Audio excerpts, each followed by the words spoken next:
Hello guys! Napakaulan nga ng panahon ngayon, kaya naman masarap mag-ulam ng may sabaw. Kaya naman tara at samahan nyo ako magluto ng sinigang na pata. Request nga din pala ito ng asawa ko kasi mahilig yun sa ulam na may sabaw. Sakto na malengke ako ng linggo kaya may tinatago akong 1 kilong pata sa freezer. Nilabas ko na nga pala ito kanina para lumambot at ngayon nga ay isasalang ko na siya sa labas. Papakuluan ko nga lang ito ng mga 1 oras hanggang sa lumambot. Habang kumukulo nga pala yan ay tinatanggal ko din itong mga nakalutang na ito. Nung malapit na ngang lumambot yung mga karne ay nilagay ko na din yung gabi para sabay na silang lumambot ng karne. Pagkatapos nilagay ko na din yung sibuyas at kamatis. Habang inaantay ko ngang lumambot yung karne at yung gabi ay nagtalbos na din ako dito ng kangkong. Tapos pinutol-putol ko na din pala itong mga sitaw na binili ko kanina sa talipapa. Masarap nga itong sinigang natin lalo na kung maraming gulay. Lalagyan ko pa nga sana ito ng okra kaya lang wala akong nakita sa talipapa kanina. Pagkatapos ay hinugasan ko na itong kangkong at sitaw. Nung lumambot na nga pala yung gabi ay kumuha ako ng ilang piraso at dinurog ko. Nagdagdag nga pala ako ng tubig dito sa pinapakuluan ko, tapos tinimplahan ko na din ng paminta. Nilagay ko na din yung dinurog kong gabi at pampalasa. Nilagay ko na din pala yung mga sitaw at tinimplahan ko na din ng pampaasim. Pinakuluan ko lang yan saglit, tapos nilagay ko na din itong kangkong. Pinakuluan ko lang ulit ng konti yan, tapos ito na, okay na ang ating sinigang na pata. Ang sarap nito, lalo na't malambot na yung karne, tapos yung sabaw malapot-lapot. Tinikman ko nga lang ulit yan at chinek ko kung okay na yung asim. Pagkatapos ay una ko nang pinakain itong mga bata.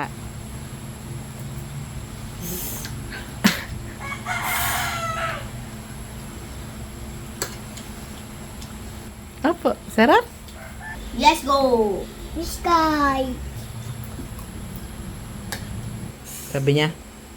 Oh, laki natin.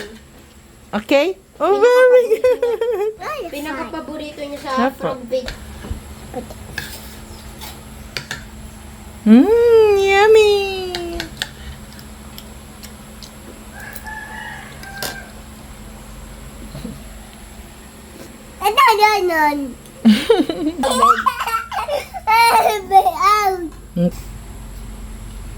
So yun lang muna for today's video guys. Salamat sa inyong panonood. Bye!